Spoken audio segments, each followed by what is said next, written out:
Yeah, whenever you're ready. No, I'm just waiting for it to initiate. There we go. Right. We are live. We are back again. Different kind of thing, bit of a history lesson. Kurdish is like the encyclopedia of ball knowledge. So this will be like a Brazil stream, Brazil history, Brazilian players. Just everything. It'll be all things Brazil. Let me know. What's it like now? Is it echoing? Yeah. Yeah, a little bit. A little bit. Is it? Yeah. Oh man. I don't know. I've just messed around with audio and everything's unticked what it needs to be. I wonder what it is. I don't know, mate. A first problem sorted, and then now another problem. Yeah.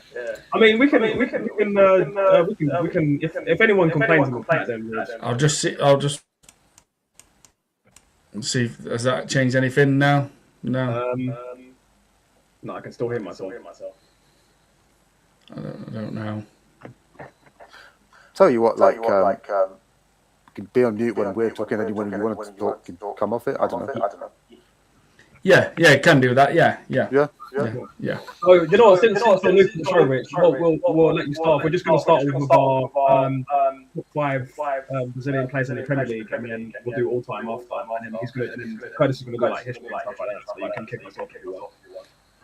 Yeah. So, obviously, this Brazilian thing, I'm like, wow, this is a step up. So big up to you, Kurdish, as well, mate. Good to meet you. Yeah, nice to meet you, man. So you're saying like Brazilian players in the Premier League? Yeah, let's do that. That's an interesting debate. What's currently playing now? Yeah. No, Premier League, all time. Oh, all time. Yeah. This is crazy, and you might not agree with this, because it's a long time ago. I'm sure you guys will remember, but. And I think I was talking about this, on one of my comments the other day on a short. Do you remember the Middlesbrough guys, Juninho and Emerson? Yeah. Now I'm not saying they're like your Rivaldos, etc. Ronaldo, but at the time, if I remember right, there wasn't that many Brazilians in the Premier League, and they lit it up. Do you know what I mean?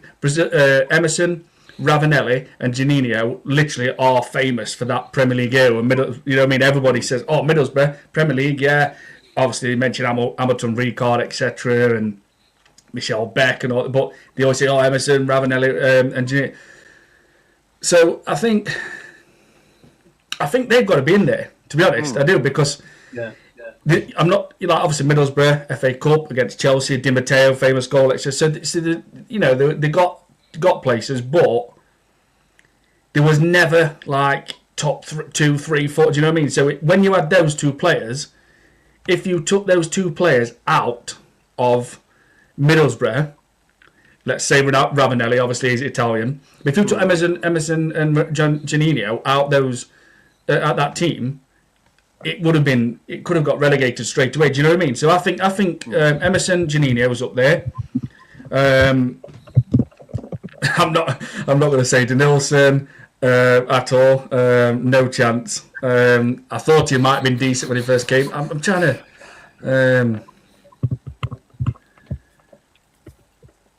I'm trying to think. Ooh.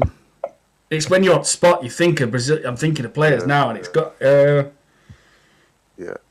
One thing I was saying to Ty is, if you mind, putting the thing on mute just while I talk, and then you're on it. Yeah.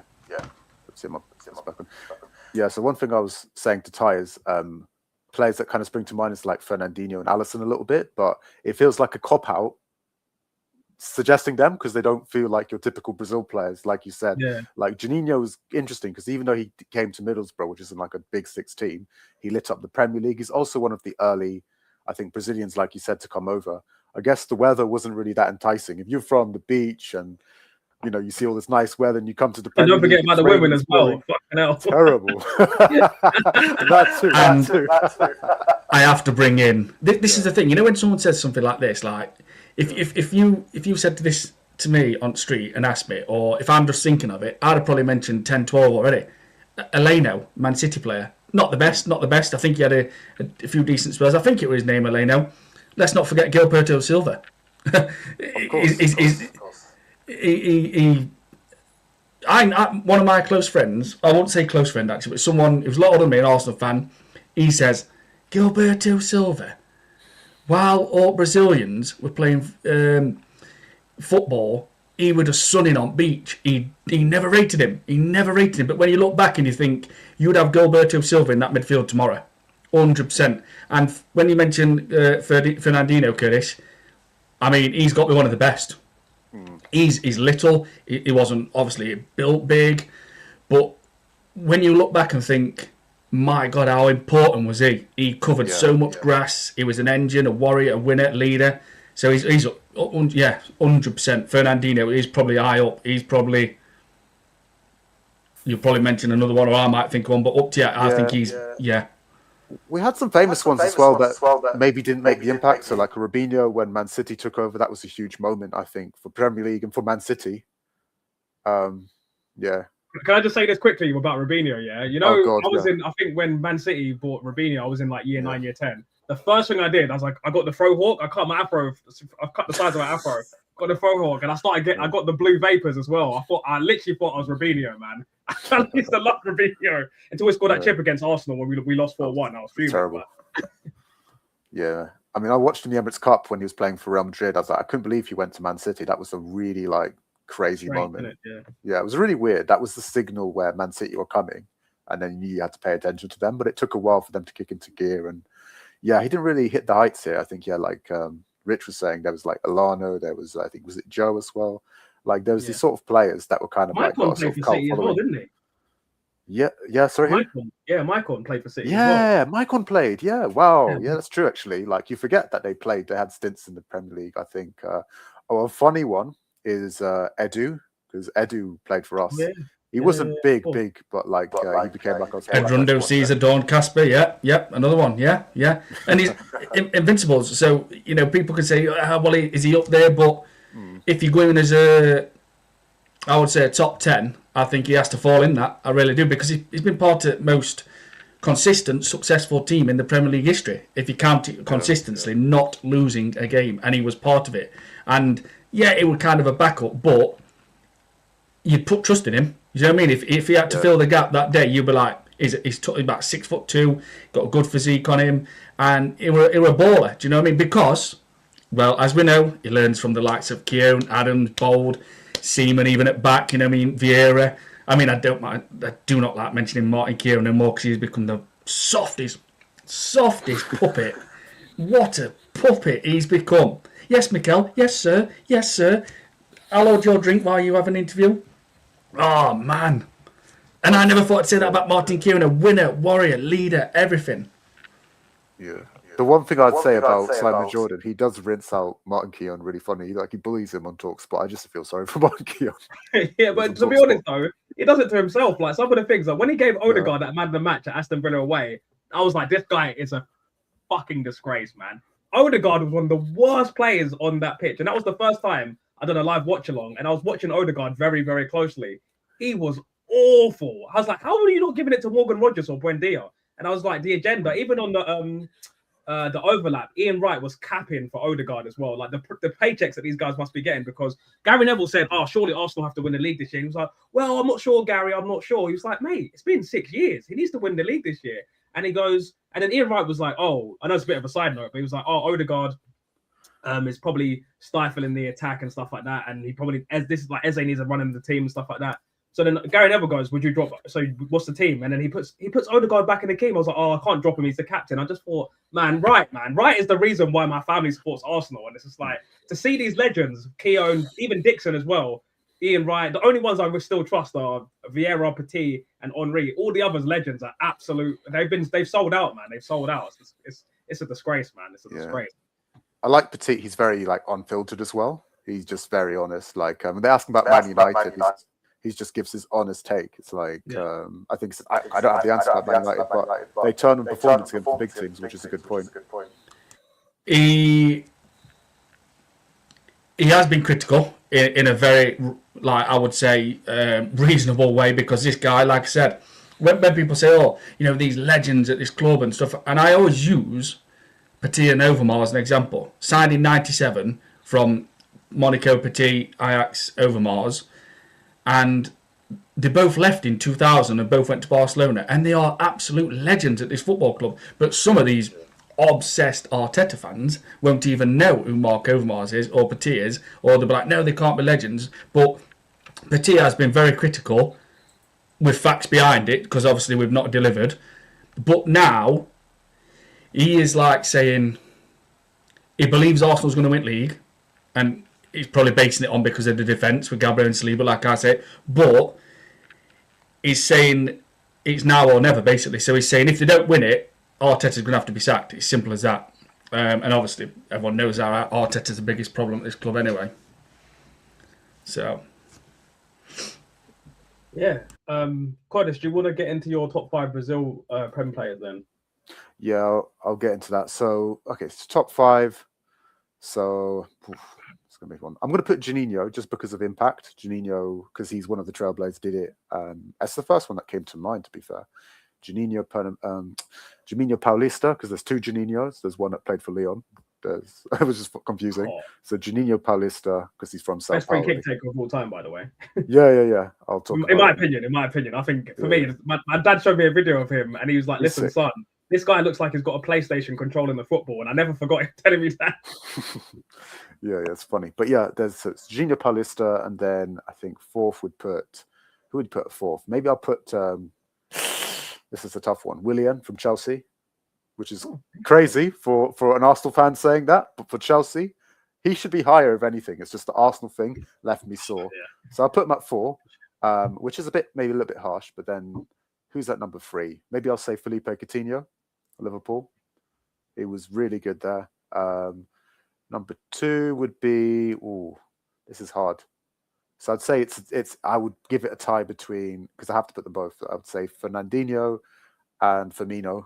In terms of impact, they were part of title-winning teams, vital players to those squads, and then Alisson at number 1, which is a cop-out because he's a goalkeeper, and it's a Brazil debate, but he's the best I think I can think of come to mind, to be fair. Honourable mention maybe to like Robinho in terms of profile of player who came to the Prem, but yeah, it feels weird putting him in any conversation these days, such as the controversy he's in now, but yeah, that's my top 5. What about you? I'm gonna go a bit different. I'm gonna go Martinelli, Denilson, Gabriel Pullen. Well, listen, Darkside. I'm doomed, I'm doomed because you've just literally took mine. So I'm out. Yeah, carry on, mate. Yeah, I'm gonna go start. I'm gonna do no particular order because I'm not gonna be able. I can't rank these guys just because I want to, get through this quickly. But I'm going to start off with Juninho. Middlesbrough is just quality, man. Just such a quality player. I mean, I lived in Middlesbrough for 4 years. So, I mean, there's just a little history fact for you. When you go down Albert Street, which is in the center of Middlesbrough, TS1, there's a Asian restaurant called Manjaro's. Juninho's face is on the front of that restaurant. He's literally like, his face is, and they have a thing called a hot shot parmo, like it's like a cheese, it's like got chicken and cheese and like breadcrumbs in it. It's like one of the famous like dishes in Middlesbrough, and he's literally sponsored. He literally sponsors the restaurant by Manjaro's and all in the northeast. So yeah, Juninho is such a legend, man. Next, I'm gonna go with Ederson. I mean, again, he's the most successful Premier League Brazilian of all time, 6 titles with Man City. So I was literally just doing some research earlier, which I didn't realize he had won 6 titles. I only thought he had won 4. I was really surprised actually, but yeah, 6 titles for Ederson. I'm gonna go Edu. Got to have some Arsenal representation. Invincible, obviously, like you said, Rich was more of a squad player, a bit of a rotation, but I still think respect where respect is due. I think especially like when I think about some of his big performances when we played. I think it was Inter Milan away when we won 5-1 in the Champions League. I think him and Henry balled out that game. So yeah, I have to give him his flowers for that. Next, I'm probably gonna go Coutinho as well. I think one of the most expensive Brazilian players sold in the Premier League from 131 million euros or something crazy. Or was it 121 or something? But yeah, I think that season that Coutinho broke through into the Liverpool team, I remember saying to my cousin, like, he's going to be special. I think he's one of those players I like. He can shoot from distance. He's got a bit of flair about him. He's not robotic. Like, before football got so systematic, he was one of those players that I thought, yeah, he's going to be exciting to watch. And at the time, I was betting, doing accumulators on a lot of teams. So I was watching a lot of football at the time. So I used to watch Liverpool a lot. I'd say probably my second to last one will probably be.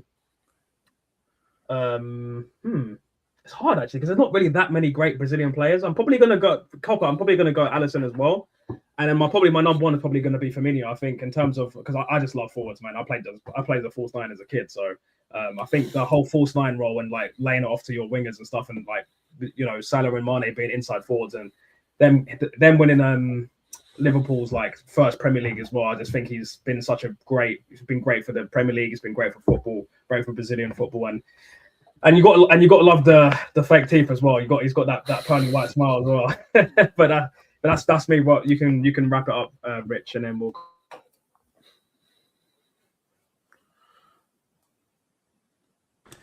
So with Juninho, I like I say, I remember that Premier League game and I thought, my God, man. Like I said, they weren't fighting in top 2, top 3, but we're obviously Juninho, Emerson and Ravanelli. It's something what I do can remember at Premier League and think that was so good to see, just those 3. So I could even put Juninho a little bit higher, but I am going to put him as number 5 because he didn't stay too long. Do you know what I mean? He wasn't there for many years. Number 5, Juninho. I am going to say... See, there's not that many Brazilians, is it? I'm going to go with... And he scored the first goal at Emirates against Aston Villa when we drawn 1-1. Olaf Melbo scored, obviously, first goal. Gilberto Silva. Going number 4. Should mention him. So 5 Juninho, 4 Silva, 3. I'm going to go with.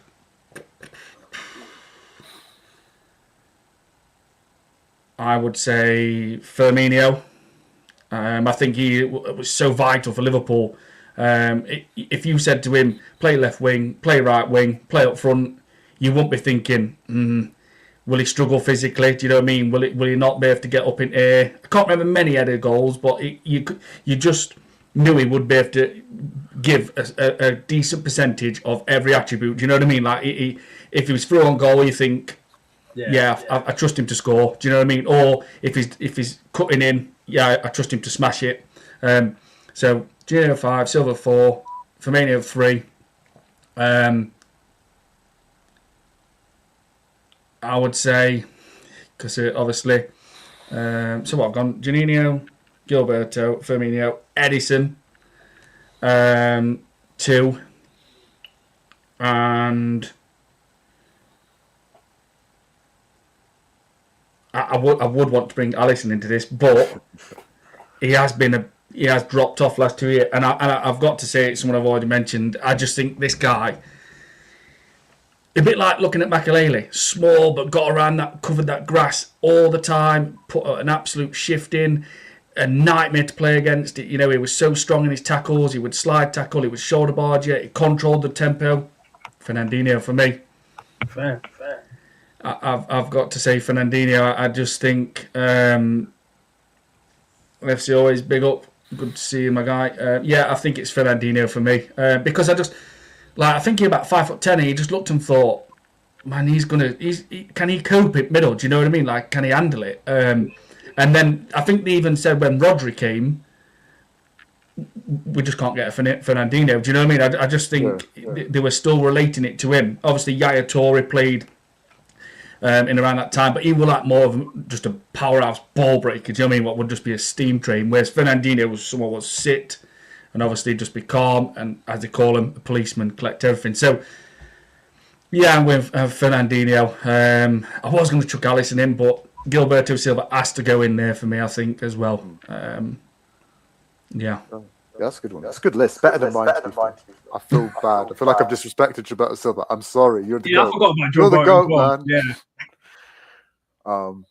I thought of an interesting question for the panel, and I was thinking, not trying to show you guys up or anything, as Darkside said, I'm a bit of an encyclopedia when it comes to Brazilian football. But I was thinking, because not a lot of people around the world, not just England, know Brazilian football clubs too much. They know some, but in Brazil, I don't know if you guys know, historically, there's what they call a Big 12, which is weird because in Europe, we've got Big 6 in England. Italy, they had like a Big 7 or a 6. Spain, Big 2, Big 3. Bundesliga, Big 2 or whatever. So that sounds crazy.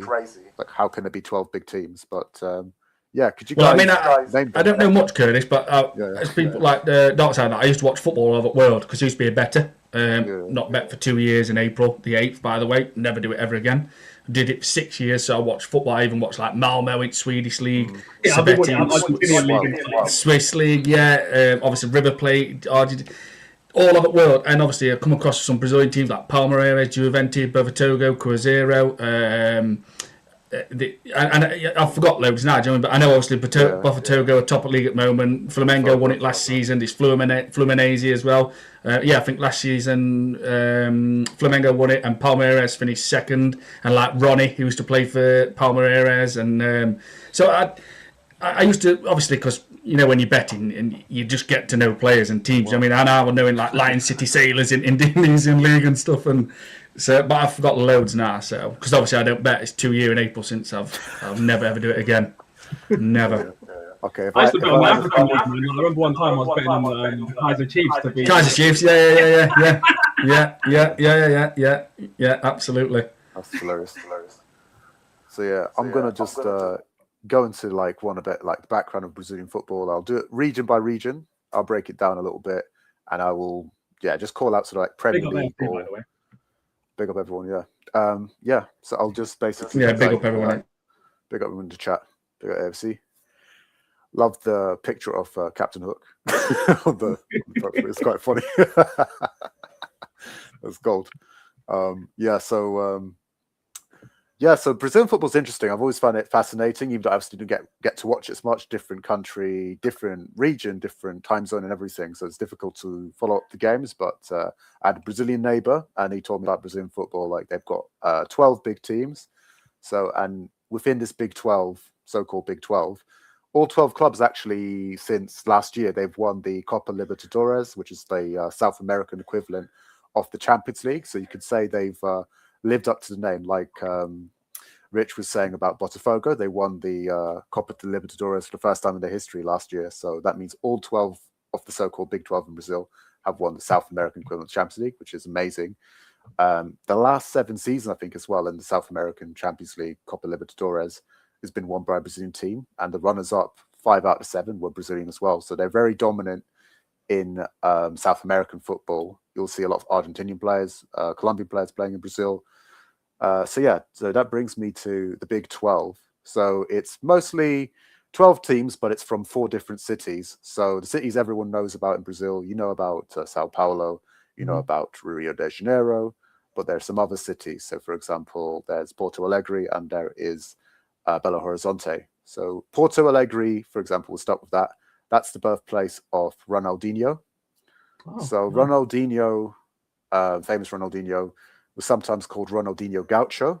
Gaucho because if you're from southern Brazil, like Porto Alegre, they call you Gaucho. It's like a nickname, or you're from the country, you're like a cowboy. So that was his nickname. Because there were a few Ronaldos in the team, Ronaldo, phenomenal. There was another player even called Ronaldo before the famous Ronaldo, apparently. So Ronaldinho was not just called Ronaldinho, but Ronaldinho Gaucho. So that just to distinguish himself of even more. Can you imagine how much of a mouthful that was? But Ronaldinho played for a club called Grêmio, which originally was founded by like white Brazilians of German origin. And they were actually a club Because back in the day when they were founded, it was like a club for the elite people, like the elite and middle class of Brazil. So you had like white Brazilians. Sorry, Kurdish. I think Grêmio have been tampering relegation over the last few years, haven't they? In and out. Second, first division, second, if I remember right. That's correct. Exactly. Yeah. So that's a good point, actually. You really clued up and stuff. I really need to like get any betting advices from you because he knows more what's currently going on. So we can work together.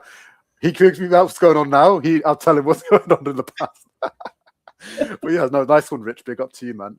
That's a good point. Yeah, they were recently, I think they've been relegated recently, but they also finished second runners-up to Palmeiras at one season. And that season, I think they had Luis Suarez briefly playing for them at one point. So Luis Suarez also did a stint at Grêmio. Yeah, they did that. It was smashing it because that's when I was betting it, and I'm like, yeah, Suarez is playing tonight. I'm going to win that. So yeah. So some other famous Grêmio players for like the chat, for people more familiar with English football and European football. So you've had Lucas Leiva from Liverpool. He started his career at Grêmio. You had Anderson, Manchester United player. He also started his career for Grêmio, both like from Porto Alegre. So that's quite common. But yeah, ironically, it was initially a club that wasn't very diverse. It was a club for like white Brazilians, German particularly. So they had these rivals across town from them called Internacional. And they were called Internacional. That's a direct swipe to them because they were like, we're international. We're a club for everybody to join us. So they would wear red, where Grêmio was wearing like light blue color, similar to Argentina. So they were nicknames were like the Colorados because they used to wear red, the color of passion, and just to be different from Grêmio and distinguish themselves. So some famous players from Internacional, all-time Premier League great Brazilian, Alisson. He started his career at Internacional. Falcao, not Colombian Falcao, but the Brazilian Falcao, the original OG Falcao, who the Colombian Falcao was named after, started at Internacional in like Porto Alegre. Also, Alexander Pato started his career there. Oscar, Brazilian Oscar, who's originally was Sao Paulo, but went and made his name in an Internacional. He was also there. So yeah, they produced a lot of players too. So yeah, these two, they contest the derby in Brazil, one of the most famous contest derbies, because it's the two big teams of the city, and it's called Grenal, which Rich probably is familiar with. But if I'm going to watch a game, I'm coming to Rich. You tell me who to bet on. But yeah, that's that part of it. So yeah, what do you think about that, guys? Did you know about those players starting at those teams? No, not all those players. When you mentioned Luis Suarez, I'm like, yes, because I can remember when I was betting, I'm like, I've got a chance here. Do you know, with it, obviously with Grêmio, because he's playing. Do you know what I mean? I thought he's going to kill that league. And when you mentioned it, and it's bugging me now, there was somebody else up front with him. I'm sure they were, or on the wing, and he might have played in the Premier League or played in Europe, like an I-11. I thought they have got a really good lineup. Do you know what I mean? And I'm sure it was someone else who we know, but I can't remember off the top of my head. Douglas Costa, maybe. It could have been, yeah. Obviously, he was played for Bayern Munich, didn't he? And Juventus, I think it was. Shakhtar Donetsk, Ukrainian. It could have been Douglas Costa, yeah. It could have been. It might have been because then he went to MLS as well, didn't he, Douglas? I think he went to what is it? LA Galaxy. I think he went there. That's good. I don't think it worked the best, but yeah.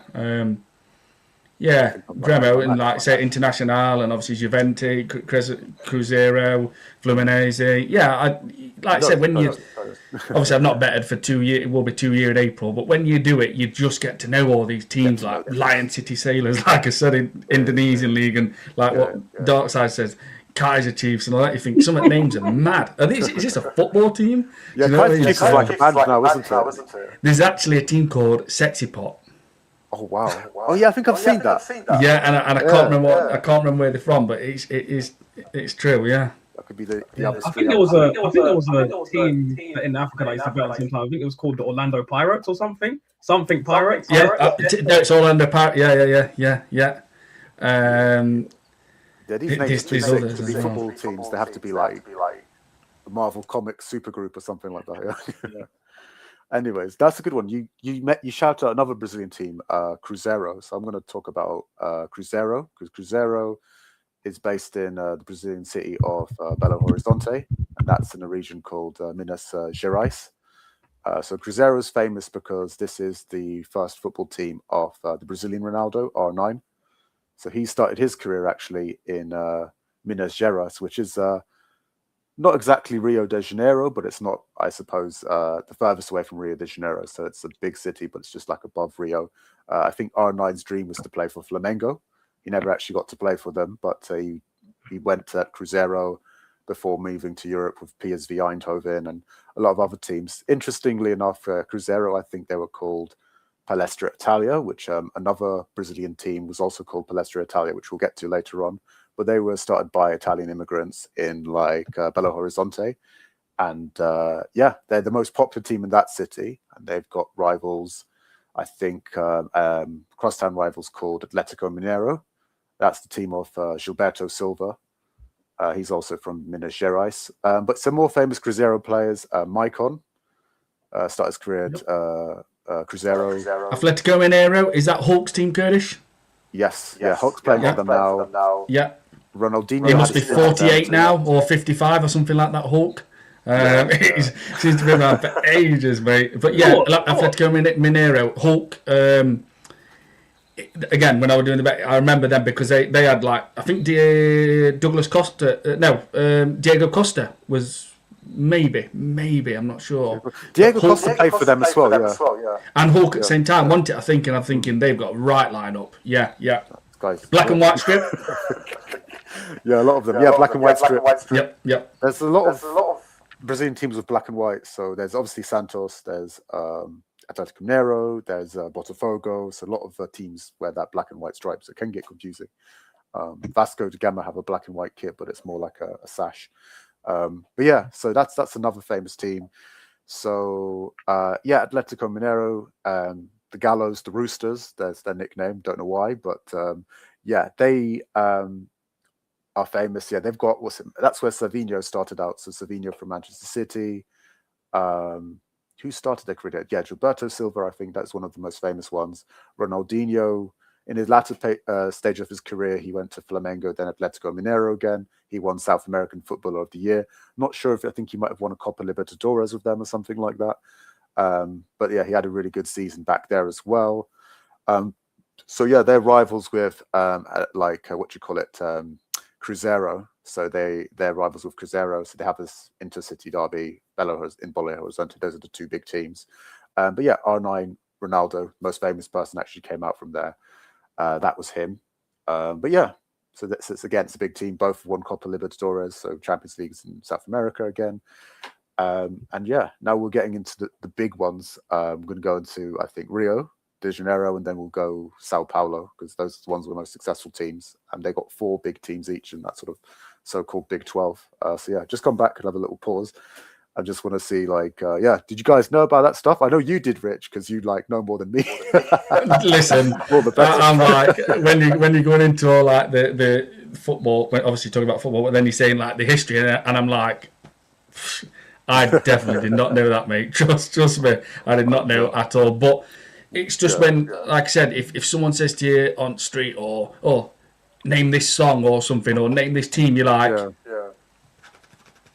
I knew it 10 minutes ago. It's when someone puts on. So when we first started, I'm thinking Brazilian players. God, I was stuck on that. You know what I mean? But then it starts obviously coming to you. And then when you were mentioning Brazilian teams, I'm like, Atlético Mineiro. Yeah, I remember Santos, Fluminense, Vasco da Gama, and because it just then throws me back to I was searching. I too know obviously who Martinelli came from. Do you know what I mean? And it does, but yeah, you obviously you're clued up with knowledge and the obviously science behind it, and that definitely with football side of it and science. So yeah.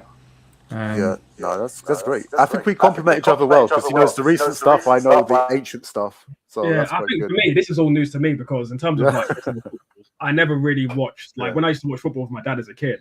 It was just always Premiership. I'm showing my age now. Not even Premier League. It was just we're watching the Premiership. We might watch like an El Clasico, or back like when I was real young, like the Italian teams were really strong. So we're actually planning to do like a classic kit stream, and like one of my favorite kits was like seeing Roberto Baggio and that Fiorentina Nintendo. I think it was the Fiorentina Nintendo one. I I think. Oh, with the Batistuta one, yeah. The Batistuta, yeah. Sorry, yeah. Yeah, He did play for Fiorentina as well, yeah. But Fiorentina got a lot of iconic ones. They had like an ice cream one and a Reebok one that was cool. Reebok had underrated kits as well. Yeah, and like I remember, Atletico Madrid had the Spider-Man 2 one, the Triple X one. They had, I'm pretty sure they had what's that film studio in Hollywood? Oh, they had like some Hollywood film studio one, which was really good as well. Is it like Sony or Columbia or something? Yeah. Yes, Columbia Pictures. That's it. Columbia Pictures. Yeah, that's it. Yeah. But no, like I said, only reason why I know these teams literally is because of the betting. Because I used to like say I was doing it for 6 years. So you're searching like at 2 o'clock in the morning, as you know, Kurdish, like. You get in Brazilian league, obviously, because it's not going to be 2 o'clock for their time. And I'm looking and like betting on Brazilian games. So you just come across them, and it would be like, obviously, let's say Sunday night example, the 11 o'clock, the Palmeiras, obviously the first division. Then it would go into like the Grêmio and stuff. Grêmio, however you want to pronounce Grêmio. It would go like maybe a little bit later on in the morning for my time. Do you know what I mean? So you just come across them. You just, like I said, all leagues, I would like knowing loads and loads of teams in Hungary, Croatia, whoever Forest have just played from Hungarian league. You just come across them. So and shout out also to AFC who says, "Bet wisely, people. Do not fall into the trap. Bet responsibly." I want to say something about this. I want to say something about this because this is something that's quite close to my heart because I was actually super addicted to gambling when I was quite young. So when I was 19, I used to work in Amazon. I used to work in a warehouse. I used to work night shift. I used to work like 12-hour shifts, like 6 days a week. And literally, I used to get paid weekly. I'd get paid on a Friday. By Sunday, my paycheck was gone because I'd be either like I'd go into the bookies, roulette, spin that 100 quid, spin it, and it all started because I'm not going to blame them, but I remember one time my cousin called me and was like, "Oh, come to Coral quickly." I'm just like, we used to live near each other. And I remember I put 20 quid in that machine and I left that place with £1,000. And he literally came in that place with £7.50 and he left with like 2.2k. And I thought it literally rewired my brain. And it got to the point where I was betting on sometimes horses, betting on football games. But for me, the worst was when I was betting on the NBA. That was the absolute worst. Like, especially like around 2016 time when Steph Curry was in his pomp. Like I was literally doing like $1,000, $2,000, like minus 11 points, Steph Curry, like GS Warriors to win, like minus 11 spread. Like I was literally going crazy. I remember one time I put about 3.5k on the GS Warriors to beat the Cavaliers in the 2016 playoffs, and literally there was down like 25 points in the third quarter. I put my fist through my laptop. I was so angry, and then I remember I got a message on Twitter saying NBA's rigged, GS Warriors have won the playoffs, and I remember I literally ran to PC World, bought a new laptop, opened my betting account, and I saw like 7k in there, and I was just like, literally gambling took over my life. I'd literally be betting on like Gillingham under 13s, like girls team, like it got so bad, man. So I don't like do any of that stuff anymore. Like I'll play poker with my dad sometimes at like the social club, but yeah, one point was well, that's it, Darkside. I did it 6 years non-stop, mate, and like I always say now, your first bet is one step closer to losing everything. Yeah. Like the moment you start, you're one step closer to losing everything. Yeah. Because the moment you see that big money in that green bar and think, all I've got to do is click that and that's in my bank. I don't even have to leave my house or anything.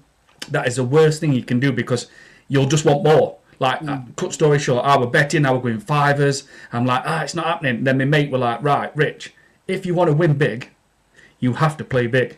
Yeah. And I remember near New Year's Eve, going around Christmas period, going into New Year, it was Liverpool v Man City, and I was like, right, I think I picked Liverpool, and we were just in car, obviously finished work, etc.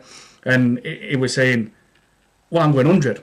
In fact, I might go back 150, and I'm like, oh mate, I'm toying. I'm going like, shall I go 50? And I said to him, I can't win no higher than like 30, 35, and he says, go big. He says, just put 50 on. And even then, I was like, I can't do 50. I did it, and it was 0-0, I think, that day. I think that game was 0-0 at Etihad. And then I was like, right, I want to win. So you start winning 70, 90, 100. And before I know it, not as much as what you were doing, Darkside, but I went. It started because like I not after I won that £1,000 in the bookies. I ended up doing like something crazy. Like I did like a 15p, like 16 fold, and I ended up winning like 10k or something. And I won like so many. I did so many accumulators, and it got to the point where I even got a job at Paddy Pals, and I was literally telling people to do bets for me because I couldn't. I was on my lunch break. I was literally running across the road to go to Ladbrokes, and I remember one time I did like this crazy bet. It was like a 6-fold. I put like £200 on it, and it returned like 2.2k or something, like literally. And I was just going on an absolute sun run, and I think at one point, in the highest I had in my bank was, I think I had like 40k. Like I was literally like 21. Yeah, I was literally 21 with 40k, bro. No debt, just 40k in my bank account. Wow. My betting account. And I thought I was God, mate. I was like, yeah, the Don. Yeah, literally, yeah. I remember giving my mum like 500 quid. She's like, huh? I bet you're thinking, I'm going to be on a program soon. This is how you bet. This guy has been betting, and he will show you how to go on. But that's the thing. Like I said, we're sorry to interrupt you, Kurdish. It can take over your life. It can ruin your life mentally, physically. It can stop you doing things. It can ruin your family's life. Everybody can take over. And so when it came to April the 8th, which will be approaching 2 year, I just stopped. 1 year gone. So it'll be 2 year on the April 8th, where I just clicked that expel button, and obviously can't do anything for 5 years. And I only used to bet on football as well. I never used to go into the bookies or into any betting shops or anything. It was just football, and I stopped completely. So 2 year, April the 8th, since I have not touched any betting whatsoever. I'll never do it again. Never again, ever. Never. Like you said, you get that bad, you want to even bet on 2 flies racing. You know what I mean? In air. I would bet on anything. Like I said to you, it could be the under 13 Gillingham girls. Yeah. I don't care, man. It could be it could be the Indian Champions League. Exactly. AFC always. He definitely does, mate. Mercer knows all about it. Big up to AFC always. Paul Mercer had a proper gambling problem. You did, mate. Yeah. I've watched. We've done a interview with him and that really fat guy. What's his name? Pat Pieface. I think he's like a YouTube guy. Like he was talking about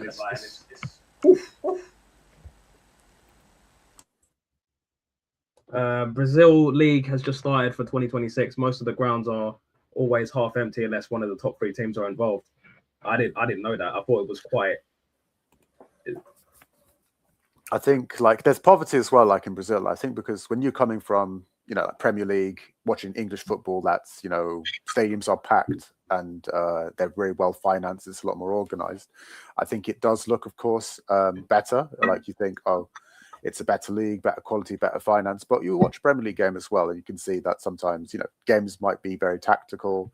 So I enjoyed, for example, watching Africa Cup of Nations, which as a tournament, we saw it was chaotic in the final.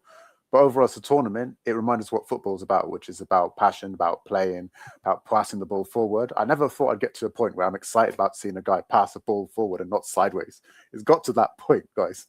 So that's what I like, I think, about like Brazilian football. Like go on Instagram, go on social media, look up any of these clubs. You'll see they got fans following them in social media.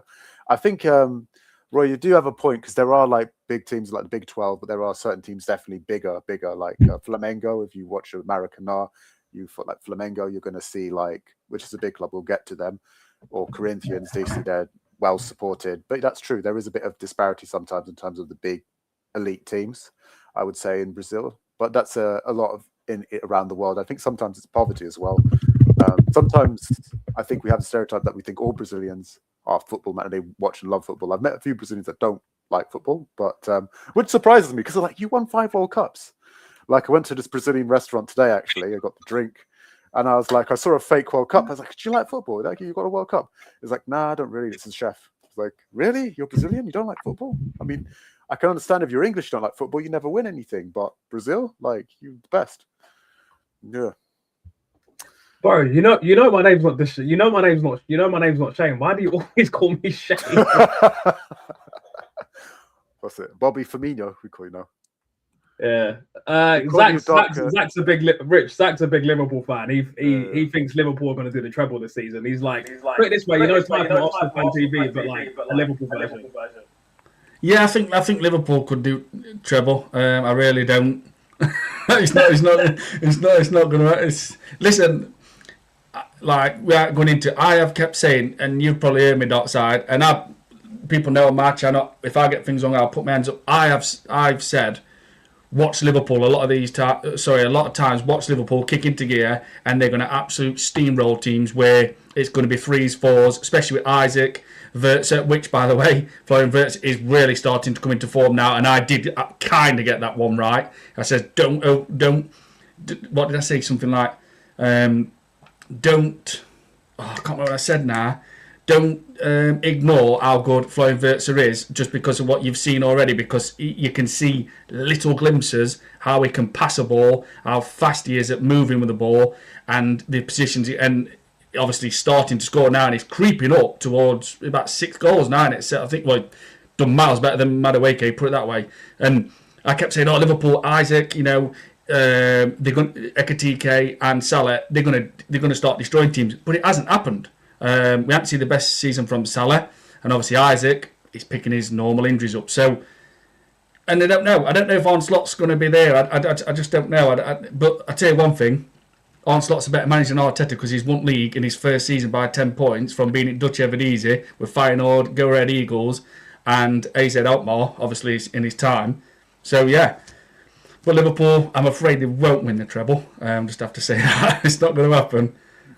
You know what I mean? Like, you can always dream, and that's the good thing. That's football. It makes you dream. By the way, what Brazilian football made you dream, Zach? Like, who's your favorite Brazilian footballer? Coutinho, Alisson, Bobby Firmino, one and only. Zach thinks Liverpool going to win the league. And I get what you're saying. It's a fan's duty to be delusional for your club. But for me, as an Arsenal fan, look, I've been an Arsenal fan since the 1st of October 1996. Yeah. Literally the day Wenger became the manager was my birthday. And that's when I became an Arsenal fan. And for me, I've been put through too much terrorization and like literally bullying in school, being around Man United and Chelsea fans, and all the PTSD, the 9-year trophy drought. Like I remember going to my dad's house when we was in a League Cup final against Birmingham and crying. By the time I got off the bus, Obafemi Martins had put it through flipping Koscielny's legs and slotted it past Schnezi. And I remember just getting to my dad's house just with tears in my eyes. It was the pain, bro. The pain this club has put me through. I don't want any girl out there saying I'm not loyal because I've been with this club for 29 years, and I've always been here through and through. But yeah, man, it's just like, I get it. For me, it's hard to be delusional because I'm just my natural inclination. I'm quite a logical person, and for me, I can't be. I did say even in your chats a couple of times, Rich, that I do think Arteta will win a trophy this season. I don't know which one. If he does bottle it from being in a basically 1 foot in the final against Man City in a League Cup, which I assume will probably be Arsenal, Man City, unless Newcastle do a crazy comeback. We're obviously 4 points clear in the Premier League. Top of the, we got all the home games in the second leg in the Champions League, so that's a big advantage for us. And then obviously we got Wigan in the second round of the FA Cup. I think someone said it in your chat, and I've been saying it every single time I put the stream on. If we switch to the 22-23 Thomas Partey progressive football, we win at least 2 trophies, and nobody can convince me otherwise. I'm sorry, but big up to you, Zach. Anyway, Roy says the Japanese A-League started last weekend, and all games were played in front of capacity crowds. Yeah, I think with Japan's culture is very different. So, I don't know if you know this, but football's becoming very, very, very popular in Japan. There's actually like a anime that I watched about football that like they kind of like reference all the players from the past and all of like the new players. So football's actually becoming quite a big thing in Japan. Also, just kind of like a little bit of a like side thing. Did you know that Matoma from Brighton actually has a PhD in dribbling? Just a little side note, by the way. Yeah, he has a PhD in dribbling. It's the most random thing ever. I don't know how. Don't ask me why I know that, but yeah, he's got a PhD from the University of Yokohama in central Japan. He's got a PhD in dribbling. It's just that Pele. It just has to be. Sorry, is this me or is it? It just has to. I guess just. I think Pele. He's just has to be Pele. Anyone that says Pele isn't your favorite Brazilian is either lying or some subhuman mutant person like those from Birmingham or West London. I mean, I'm from Northwest London, so I take no offense. I mean, for me personally, Pele will never be my favorite Brazilian player of all time. I don't know how old you are, but for me personally, it will always be. It changes, but it's for me. My top 3 are Kaká, Ronaldinho, and Juninho. Like those 3 are my favorite by far. Like Kaká was the last person to win the Ballon d'Or before the Ronaldo Messi dominance. So you have to respect Kaká. I love Kaká. I will say this: I was a massive Rivaldo fan. Rivaldo. Yeah. I think he was so strong on the ball. Do you know what I mean? Like he had that a bit of a nasty streak in it. Not like red cards, but I mean he could. It was all, you know what I mean? He was tough to get the ball off. A bit like John Barnes, obviously ex-Liverpool, as you want to say, legend. It was so hard to get the ball off, and he obviously scored plenty of goals. And when he was in that Barcelona team, and that, I'm like, he is something special. This player's quality. And obviously the lawnmower haircut, which I'm literally in that kind of frame now. Ronaldo, I used to remember watching him and think, he's taking the goalkeeper on, or coming up to the goalkeeper, and he's doing things what you would press like L and R and X together on a PlayStation, and take it and literally do the fake shimmy and let the goalkeeper sit on floor. And I'm thinking, this is like computer kind of terms here. And a crazy fact about Rivaldo, he's from the northeast of Brazil, which is super poverty there. So he's from a place called Recife, Pernambucano, which is where the other Juninho is from, the Leon free kick specialist. But he grew up in so much poverty. He was so malnourished. He was skinny, and he actually lost teeth. He literally lost teeth being that malnourished and that skinny. To actually make it and win a Ballon d'Or from how he grew up was crazy. And he was like hated actually initially in Brazil because he came from the northeast region, which is a very unpopular region with places like in Sao Paulo and stuff like that, different regions in Brazil. So he came up lots of adversity. So he was a bit of a late bloomer, but yeah, he took time to crack, like, you know what I mean, like make it. But like, boy, did he like, you know, shine on the world stage, like won the Ballon d'Or. That's incredible. But yeah, what's Roy saying? I must admit, I was unhappy that Bruce Rioch was sacked to make way for Wenger, especially after finishing above Spurs in the league to take us into Europe. I can say it now, I was wrong.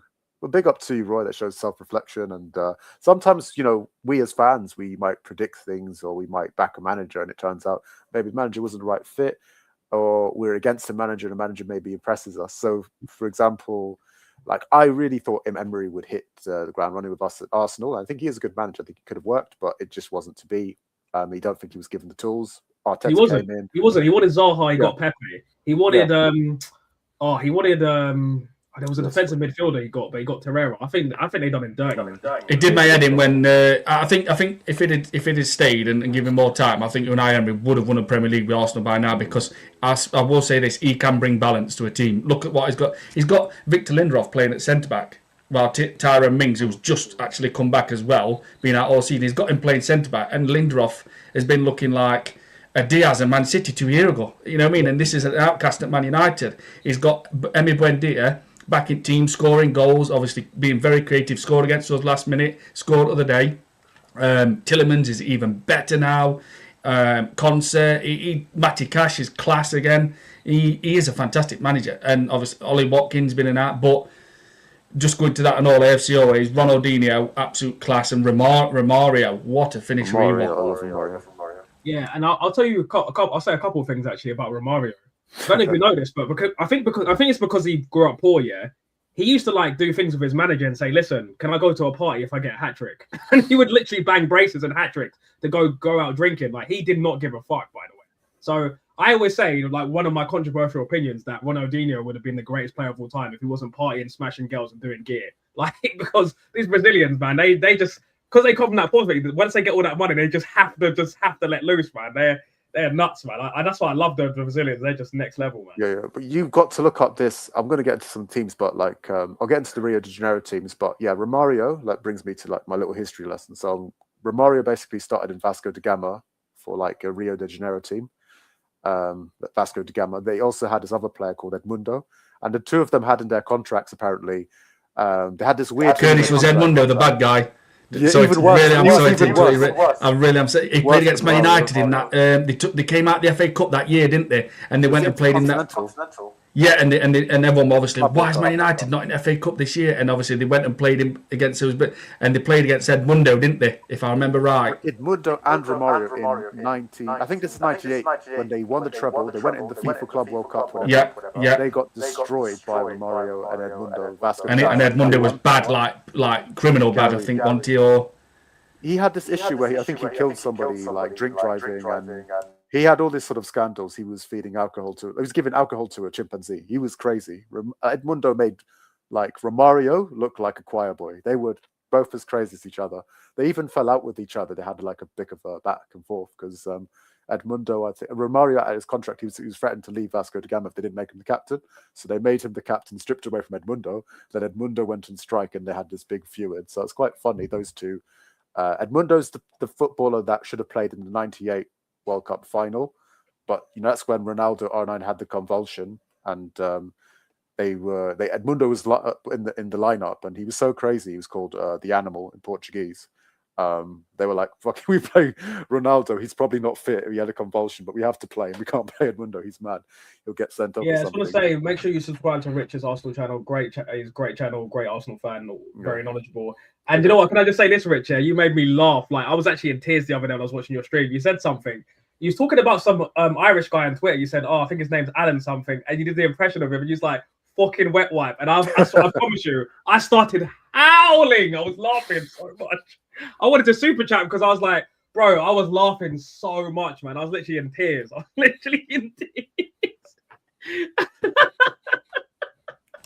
It's that Adam Keys, honestly. I don't know if he's loosening up a bit and starting to, because I think he was actually calling Arsenal out and Arteta a little bit over there on Twitter, but I've seen something like he goes on a little bit of a spurt where he'll start doing his own live shows. He's got plenty of, obviously, followers and subscribers because, like Darkside just said the other day, he's a wet wipe. He bullshits to everybody. And that's what he does. Guys, I'm thinking about Arteta, and it's like we've got it back, and but I don't even remember. I think it even last. Yeah, it's not even Irish. Don't class it as an Irish accent. Whatever you do, definitely not. And it was last year, and I just thought, oh, watch a bit of this, and it was like, because I said I don't think he does that many lives because obviously he's got a lot of followers on Twitter and he's obviously the same on YouTube, but. It was just when I first watched him, I thought, God, he's so like, he speaks really mousy. Do you know what I mean? Like really calm and low Irish. And another obsessed Arteta fan. Yeah, Zach says, how can the Japanese be running up football? That's going to be scenes when the biggest centre half in the league is on the 6 foot and everyone's has 33 physicals. Don't kill me. Well, Tomiyasu was 6'2", and he was right back for Arsenal. So listen, don't underestimate these Japanese guys, man. Listen, every nationality has their powerhouses and their small, speedy wingers, man. Everyone has different, physicalities. And a lot of them are very good at dribbling as well. Like, I mean, even piece taking, like you got Keisuke Honda, Nakamura. Like these Japanese players are quality, man. Like obviously Nakamura was a flipping Celtic legend, mate. So Itikoshi Nakita, I think it was. I think we played at Tag League, and obviously we had Junichi Inamoto, I think it was. Who's that guy? And do you remember that player that Venus Ryo Miyachi? He was supposed to be like, he was rapid. I think he had like 95 pace on FIFA. I think he broke his leg and he literally never made an appearance for Arsenal. Oh, I know who you're talking about, Rich. Junichi Inamoto. Nakata. Oh, yeah, the famous one. They got played at Roma, I believe, Kurdish. Yeah, Japanese Beckham guy. Blonde hair, I think. Blonde guy, Ishitoki Nakata, I think it was, wasn't it, or something like that. Nakata, and then we got Junichi Inamoto, who were at Arsenal. And then I think he remind me of a tomato when I look back. I don't know why. I know he just looked like, I don't know. He just looked like, I think he had like, his cheeks were always red, but he had like an ear, what would just be like a little top of a tomato. And then he went to Fulham, I think, as well. Yeah. Oh. I'm just going to catch up with some of these comments. Ronaldinho, the most skillful footballer I've ever seen. Definitely agree with that. A lot of the younger generation will say Neymar, but when I saw Ronaldinho do that little thing where he flicked his foot and then side foots it at the bridge away, I was like, yeah, this guy's different, man. He's special. Like he literally, I remember he came to, I think Ronaldinho must have been about like 42, 43 fat with his little ponytail, snuck into like a cage in South London. Everybody was going, like you had grown men screaming like little girls, man. Like, oh, I wish I was there, man. Like, he's just special, man. He's just once in a generation talent. Did you know JJ Okocha taught Ronaldinho? Well, they played together at PSG, didn't they? Oh, I've got a better fact than that, though. He taught not just Ronaldinho, but Ronaldo. Go on YouTube and say JJ Okocha taught Ronaldo this like reverse flip that thing. And then he talks about how Nigeria played Brazil, I think in '94 or something, and Ronaldo came to him after the game and asked him, "How do you do that?" And he told him how to do it basically. So he did it first against Brazil. Imagine skilling up Brazil, and then the Brazilian guy became best in the world, basically copying your move. That's crazy. I'm not going to lie. I tried shaving my head down. I washed my hair. Then Emerson, no, I'm rocking the Arnie slot. I'm rocking the Arnie slot trim. Hey, Zach, you kill me, bro. Well, every time I go to the Turks now for my hair done, I just wish they'd put more hair on, and it just don't work. They just never give me none. I think I need to go to Turkey for a transplant. That's going to be happening. Listen, once if you just let it fall off, you just become a Premier League manager. You know what I mean? Like Guardiola. Sean Dyche. I need to get a lusky voice for that. Yeah, I think Wenger right now, if Wenger takes over right now, I think we win 2 trophies. I mean, I want to, before we get to the end of the stream, I want to ask you guys about like the Leeds game tomorrow and stuff like that, because man, I'm thinking, I don't know, starting lineup, and if I see Odegaard in that midfield tomorrow, I swear to fucking God, man. I swear to fucking God. If I see that weak Beyblade of a captain, because all he does is fucking spin around. If I see that Beyblade of a captain, I swear to God, we're not winning that game. I said, if Odegaard starts 1-1, I'm telling you, I want to see Eze, Havertz, and I want to see Declan Rice in the 6, because physical games, Zubimendi, he dawdles on the ball too much. When we're at home, it's soft, and it's at the Emirates. Him and Odegaard can like do their thing, but when it's a physical game, and that's why I like a couple of seasons ago we could have got Amadou Onana, we could have got Yuri Tielemans on the free. Arsenal fans were looking at those. I was like, no, Tielemans is a baller, man. I would definitely take Tielemans right now. And look at what Unai Emery's got out of Tielemans now. Tielemans looks like a bit of a world beater, mate. Darkside, he had a pre-agreement. Apparently, he had a pre-contract signed for about 6 months for Arsenal, and they were just dallying and thinking, "Oh, should we get him?" I tell you what, let's ask how many uncles he's got, how many dogs he's got first. Let's see what school he went to. Let's see where his first swimming baths were. I tell you what, we're not signing him. That's what they. But now Berta, is stopping that. He's ruthless when it comes to getting players signing obviously new contracts and bringing players in. He seems like he's got that robust. I'm not here to be giving cuddles out and being nicey. This is how it's happening. And obviously now we've got Maurizio Micheli, obviously from Napoli, the head of recruitment, I think it was. He's going to be involved with Berta. So hopefully that stubborn smug prick, Mikel Arteta, can sit down and let these guys take over with that. And we do need to start selling players and getting better value, because that's embarrassing. When Strand Larsen goes to Crystal Palace for like 45-50 million, and our highest sale is Oxlade-Chamberlain / Balogun for 40 million, still to this day. Can I tell you something? That's mad. You know, in terms of sales, Anelka and Overmars are still in our top 10. It's just pathetic. Overmars, bro. Overmars. Oh my God. Legend at this club. Like I mentioned, 3-year only at Arsenal. Legend, same as Petit, 3-year. Both went to Barcelona, and obviously Anelka, 500,000, 22.5 million to Real Madrid. Yeah. I think it was 500,000. I think it was. God, that guy's been everywhere. Fenerbahce, West Brom, Chelsea, Bolton, Liverpool, Man City, Arsenal. Been to China as well, wasn't he? Yeah. I think he has. Yeah. He's had loads of clubs. Yeah, it's mad. He's had more clubs than. Big up Blade. Big up fellas. Just sub to rich99. There you go, Rich. New subscriber for you. Big Blade's a good friend of mine. Big Blade, thank you very much for that. Much appreciated. Yeah, and big up to everybody in the chat as well. Thoughts on Arsenal linked with Alvarez, but mate, I mean, to be honest, for me, in the summer, I'm just going to say this quickly, guys, and you can chime in. I want Martinelli or Trossard or both. Honestly, at this point, I don't care, because I think that left hand side is dusty and needs a serious upgrade. I'd be getting rid of Jesus as well. I'd be getting rid of Havertz. I'd be getting rid of that dusty captain as well, and I'd be bringing in Alvarez. I'd be trying to get because now that I'd be trying to get Leao. I'd be trying to get Mendoza from Elche as well. I think he's a good young prospect as an attacking midfielder. I'd be looking to get a central midfielder for Rice back up, or play Lewis Skelly in his fucking position, maybe. And yeah, I just think, and I don't care if he's only been here one season. I'll be looking to get rid of Madueke as well, because he is rubbish, mate. He is trash.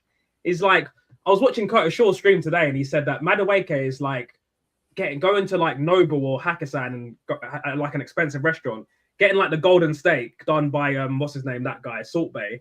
And then the waiter gets to your table and then he drops it on the floor. And then it's like, what's the fucking point of that? Good. That's Guys, funny. did you see the Champions League draw? Any thoughts? Yeah, I've seen the league phase. I saw it earlier actually. I'll get it up on my phone. You guys can just chat when I get it I get it up. I know that also from the Carabao actually. That's the thing, though, isn't it? Like what you've just said on all Darkside. Like with Madueke, like this is not like we're not seeing Madueke come from overseas. We're not seeing him have his first time in Premier League. You know, he's been at Chelsea, and we are seeing literally a replica of what we've seen at Chelsea. Like he gets the ball, he'll excite you, he'll get you off your seats. He's strong when he's running with the ball. He knows how to obviously lean into a play at right time. He's got good close control. He can shift the ball. He can fake it, obviously left and go right, etc. And he can, he's got a decent shot at times, like against Club Brugge. But the amount of times he gets down that byline, you think he's literally touching distance at goalkeeper. He's either going to put the goalkeeper through net or square it for a tap-in. And it's like, there you go, I'll pass you the ball. He did it against Forest. He was running them ragged against Forest at Emirates. Matt Sells, who's about at least 6'4", giant, gets down by line. I can't remember who left back that day. I can't remember it well. Or defender it was at the time, but he was running him ragged. And I thought, he's through on goal. This is going to be a goal. And he just kicked ball, and Matt Sells just went, cheers. It literally just like passed it into his arms. You're thinking, if that's Sanchez, a bit of Andis Limpar, which I seen not much of, but I did see him, Mark Overmars, Alexis Sanchez, Robert Pires, Freddie Lundberg, they're putting that ball in net, or they're going to make sure someone in that box is going to get a tap in. It's simple as that. And this is what Noni Madueke's got. The tricks, the skill, the strength, of, let's say, decent shot times, and the speed. But there's no end product. And sometimes a player never gets that end product. They can have all that, the flash and everything, but the end product, it just might never be there. So basically, we've just said to Chelsea, Merry Christmas, there's some more money for you, just like we gave Havertz some money. You need to get some of these comments. You've seen the one from AFC, it's hilarious. Arsenal season ended when the moment Cunha scored. You're gonna have to hold a 3-minute timeout for that one, because I'm sick to death of your fucking trolling, mate. Is this a Man United fan? You dare mention that. Don't you dare mention that. Is this a Man United fan? It's Sarge, Oh, this is Sarge. It's Sarge, yeah. Fucking little prick, mate. Wait, passion fruit. Wait till I see you in the group chat, you little bitch, man. You prick. Wait. That's Sarge. Yeah, that's Sarge. That's his little. It's his trolling account. Rich, let the hair grow, brother. You got a beard and shape to rock a bald head. Blessed. Yeah, that's a blessing. Not many men are lucky enough to have. That's a compliment. Yeah, like being it, like I can't. Thank you very much for that, Blade. Big up to you, my guy. Sorry, Zachary. Sorry. Thank you very much for that. Yeah, much. I have gone short. Like in 2019, gone skinhead, and then maybe 3 later. I say skinhead, like let's say 3 on top, and obviously skin fade on sides. I'd definitely go for an hair transplant. But yeah, I can do the skinhead, the short look, definitely. Yeah, thank you very much. Out compliments lightly, so high praise. I would play Norgard, Rice, and Eze in midfield for the Leeds game. Yeah, I mean, for me, it's got to be Rice, Eze, and Havertz, man. And if Havertz can't start, then I'll play Miles Lewis-Skelly, because at this point, we've got to start playing some progressive football, man. I'm sick to death of this fossil haram football. It's disgusting, man. Madueke is a guy who runs on the beach chasing the beach ball before it goes into the sea. Facts. Final score prediction for the Leeds boys. I'll let you start off, Rich. I'll try not to go into depth too much. If we're basing it on defence, we win a game. And Darkside, and obviously some people in chat, maybe I've said we win the league no matter what because of Gabriel Saliba, because they're that damn good when they're on form. But Arteta does not let these players play with freedom, express themselves, passing fast at times, where they're really going for it and showing a lot of intensity, a lot of urgency, and he keeps them wrapped in cotton wool. And we've seen it. We can do it against Aston Villa second half, Atletico Madrid, Inter Milan, Tottenham. Might have been another game I missed, Bayern Munich. So when we play like that, the game's even done. We beat Leeds tomorrow without even playing, but we are seeing it about every 6 or 7 games. So tomorrow, as I said earlier on all Darkside, I don't have confidence in Arsenal beating anybody because I do not know what's going to turn up. And I can't believe I'm just saying this, and you've just mentioned it as well. I want Kai Havertz in that starting lineup tomorrow. I can't believe I am saying it. because I would go with Kai Havertz, Rice, and Eze. Let Eze just run riot. Let's see the Eze, Crystal Palace. Let him just run riot. He's a forward-thinking player. Let him just be passing fast into Victor's feet, or Saka's. Get the attack moving, show that intensity, that urge. Give him a free roll. Let him drive. Let him purr. But do I trust Mikel Arteta, who would lay in a bath in a life jacket? No, I don't. Absolutely do not. But I'm going with 1-1.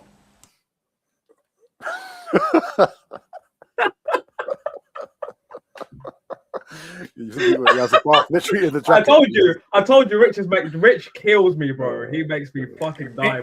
He does though, doesn't he? You can see it, mate. It just he's shit scared. As soon as United equalised, he was panicked. You could see because he thinks, what if I have to change formation? And he doesn't do it. He doesn't do it like it proved it. I'm not going for all games, but Chelsea away, they had 10 men. A top elite manager with that switch, who's got that top elite switch, what I always say, would have got out of there in that second half, or change room at half time and says, right, we need to win this. Chelsea's been on form. We're on form. We need to come away with 3 points. Get out there in that second half. We are going to play 2 up front for 20 minutes and absolutely drag Chelsea everywhere. They'd already lost the engine room, Casado. That means Maresca would have thought, fucking hell, I'm going to even have to drag someone else back now to protect the centre-backs. But he didn't change formation, and we're drawn, and we were very lucky. So I do not trust him. Like I said, he's that safe. He would lay in a bath in a life jacket. Yeah, and you know what, Rich? Yeah, one thing and Kurdish as well. One thing I used to like, was when Unai Emery would be like 2-1 down, and then he would go, and then he'd switch to 4-4-2 and put Lacazette and Aubameyang up front. You would never see Arteta do that. Like, why can't you just put Gyökeres and Havertz up front, or at least play Havertz as a shadow striker? Do you know what I'm saying? He's just this is it, Darkside. Like I'm saying, against Forest, and we keep mentioning all these games. Obviously, we even met Wolves look like a top 10 side. Even played Zubimendi and Rice in that day. Do you know what I mean? That day, that should have been Norgard's game, where he's brought in for it, sit there, let Eze, and Wanyeri had gone, Wanyeri and Eze in front, with Norgard sitting there, Rice on bench, and then against, obviously, Nottingham Forest, Sean Dyche he loves defending. He soaks it up. He did when he was at Burnley. He loved defending. And we didn't do anything. He does not give the manager an headache. And I'm telling you now, if we'd had a different manager, we beat Forest. We definitely beat Liverpool at Emirates, because they didn't even have one attacking player. We would have beat Chelsea with 10 men. But he just don't change nothing. He don't even put 2 up front or say, right, let's go with 5 at back and play 2 wing backs and just drag him like I do it Hakimi and Mendes kind of esque. You know what I mean? He just don't do it. All he thinks about is, my defence will get me through this game. I will draw this, or we will nick a set piece, or maybe, I don't know, a penalty or something, because he's so defensive, man. And I believe another manager, we are about 11 points clear now. I honestly do. No, I honestly, for me personally, Rich, I think with Luis Enrique or Flick, we're 15 points clear. I'm at that level, because for one, I think we could. Liverpool were there for the taking at the beginning of the season. The Chelsea, Liverpool again at home, 0 point, like literally 1 point against Liverpool all season, no goal scored, not good enough. Nottingham Forest, we win. Sunderland, we should have won that game, because after Trossard's banger, he deserved to be a match winner. And that's an extra 14, 13 points. We're 4 points clear, so we're talking 15 to 17 points clear. Like, I'm telling you right now, man, those games we shouldn't have lost. And obviously, I don't expect to win every football match, but I'm sorry, those were unacceptable. I was fuming after those. But Curtis, do you want to do your score prediction? I'll do mine, and then we'll get to the next topic. Okay, yeah, because we're at Elland Road, isn't it, against Leeds? Yeah. I'm gonna say 2-1 to Arsenal. I think we'd do it, but it'll be tough. Yeah, I'm gonna go 1-0. I think it's just gonna be set piece FC ole, and then just defending an uncomfortable last 20 minutes where I'm just literally like screaming, shouting at in Portuguese and Spanish at the TV, like just literally, you know what I'm saying. Timber and Saliba picked up injuries in midweek, but it wasn't serious. Yeah, that's why in my preview that I did for the game, they're back. Sorry to interrupt. They are back apparently. They are. I think they're back. Yeah. So even still, I think I'd start Saliba, but I'd actually start Ben White as well. I think he played good in the midweek as the captain. First game as captain, he got the assist as well. I think he got like a 7.8 SOFA score rating. I think Ben White, in terms of going forward, offers way more than Timber, but I think as a balance, and going back, Timber offers more. Yeah, I think defensive balance Timber, but if we're looking to really crush Leeds and go at him and cause a problem, I think Ben White would be ideal, because his delivery, it's at times I'm like, wow, that guy can pass. He can deliver, and he puts a lot of pace on it and all at times, or he gets the right back pace on it. You know what I mean? And if we've got, obviously, Vic Gyökeres playing, but we know it's not going to be probably this. If Vic Gyökeres is playing, it can be there on end of him, hopefully, and to add, which I doubt he's going to even play, to be honest, Darkside, Havertz, that could be a massive threat for Leeds. Havertz and Vic Gyökeres at box at the same time, and Eze just lurking around. Yeah.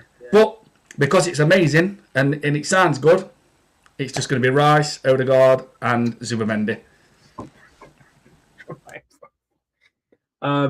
AFC, I've seen posts on X saying from United accounts saying they can win the league. Oh my fucking God, these people are so... I'm glad that I see stuff like this, because personally I do think Arsenal are the most deluded fan base in the top 6, but every now and then United remind me that they are the kings of delusion, man. They think they're going to win the league. Mate, don't make me do the Roy Keane. You play for Man United. You're going to win the league. That's not your job. It's not your job. Are you in Cuckoo Land? I think your Irish accent tops mine, mate. Arteta and Odegaard and Top Gooners all on the fun boat. I would rather be on the Titanic that sank. Yeah, 1912. Sink me right now. Send me back to 1912, man. I'm telling you. Big up Joe King. The lads. Yeah, the lads are on, mate. Got Rich, got Kurdish. Yes, Joe King. Big up to my guy. Good to see you, man. Everybody in the chat, big up as well. It's a damn shame that I've got to keep muting it. I thought my problem is done, and I'm literally out on the pitch tonight, which I am, and there's no problem. But now it's the echo problem. Yeah. We can do a test stream after and try and sort it out anyway. Yeah, I think that will be only a tiny little glitch, but at least the other one is sorted. 3 of the real ones on one screen. Shout out Kurdish, shout out Rich. Shout out to you, joking, man. Like I got to bring the best of the best here, man. No top gooners on my fucking stream, right? Andrew Smith would be a better captain than Odegaard. This guy is like the Titanic, bro. I'm telling you right now. In terms of captains, I would take a 47-year-old Thierry Henry. I'll take Robbie from Arsenal Fan TV.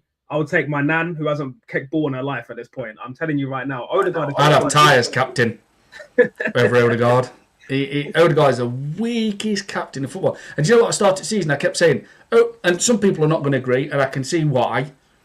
But I kept saying at the start of the season, Martin Odegaard was the worst player in Arsenal's starting 11 last season. And people are like, no, it were other players. I can't remember who you would probably use an example now of. Maybe Martinelli, which obviously he's had a struggling last 2 or 3 years. But I kept saying it because this is our captain. This is the captain of the Arsenal Football Club. When we've seen Patrick Vieira, Tony Adams, Thierry Henry, it's an embarrassment to see him with that captain's armband. Honestly, people keep saying, well, captains have got to be like, they're different now. Well, a captain to me is someone who's vocally heard, implements fear into his own teammates, inspires, he shows that winning warrior grit attitude, and I do not see that Martin. I feel like at half time, he goes around the players, obviously in changing rooms, and gives them a cuddle. That's how I see Odegaard. I really do.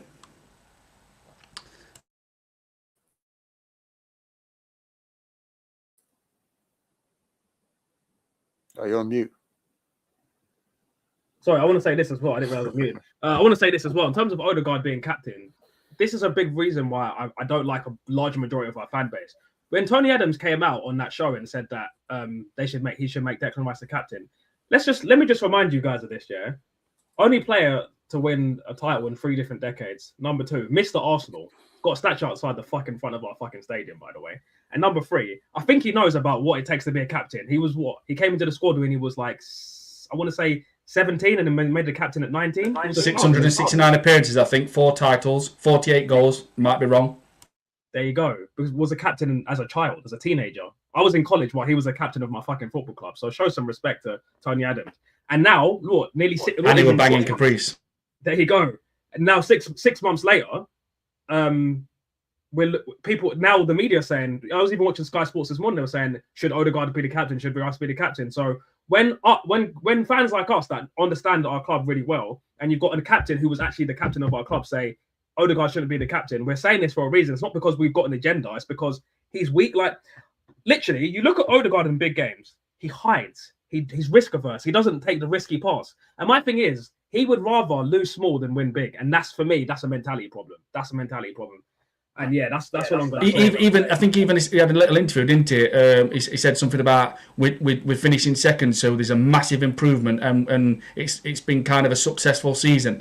That's his mentality. That's the mentality of a goldfish. You know what I mean? He's just. There's no winning. If you interviewed Tony Adams years ago or other players in the Invincible era or the 97, 98, they were like, it's not good enough. We want to do better. We fell short, and we need to go next season and make sure we correct it. But Odegaard, yeah, I think it's been successful because, like I say, he's a weakling, he's a mouse. Honestly, my eyes pick up injuries every time I watch Arteta ball. See, trust me, this fossil football makes me sick. If we lose against Leeds and Man United win, they'll only be 9 points behind us. Jesus Christ, Lord have mercy, pass the ball to Van Persie. That's disgusting. That is disgusting. Aston Villa, like I say, if we lose to Leeds, Aston Villa play first Sunday 2:00 against Brentford. And people, like I've said it on my channel, I've never said Aston Villa win league. They had a really bad start at season. Like I think didn't score about 5 games, and obviously AJ mentioned it earlier on as well. They were, I think, about third bottom. And I think once they'd drawn to Sunderland, they started picking up results. But I never expected Aston Villa to be where they are now. What a season! And it just shows how good they are. They're beating teams like Leipzig now. I think are Bayern, Dortmund. I think Leipzig are third in Bundesliga at the moment. And it shows how far they've come. They're not little bros no more. What people used to say, oh, it's Aston Villa. They're not little bros. And they bring in players in like Tammy Abraham, 18-19 season he was there. He's come back and he's literally saying, I'm buzzing to be back. I can't believe I'm here. They've brought Douglas Luiz back on loan to fill that void of Kamara getting injured. So, like I said earlier on, Tyrone Mings been out all season. He's came back. He's got balance. Unai Emery has got balance all the way through his team. He really has. He's got a decent bench. Might need a couple more maybe. I'm not saying they're going to win the league, but I've said for a long time they're not going out that top 3. And definitely not. I think they're 10 points clear. Liverpool 8 in front of Man United. And right now, whether people like it or not, or these obsessed Arteta fans, what just big up everything he does, says or wants, will say, oh, Aston Villa don't even touch. They're in a title race. It's simple as that. If they lose Sunday and we've gone and beat Leeds, then maybe they're done. Maybe they're going to not even be in a title race. But they've shown a lot of character. When we beat them perfectly in second half, we were brilliant. You think, like I said earlier on, Darkside, my channel, you think no matter who it is, what will their game be with the rebound from us playing brilliant and wiping them off at Park in second half Emirates? They had Forest that following Saturday morning, and I'm thinking, no matter who it is today, can Aston Villa, this is going to be a test of their character. Beat them 3-1. A few more games after that, they slipped up against Everton, lost 1-0, and you think, right, here it is, wheels have fell off. Just gone to St James's Park and won 2-0. They're not going nowhere. They're a very, very good team. A great balance all over the park, I would say. Good defence, great goalkeeper, good defence, very, very good midfield. And I would say a decent attack.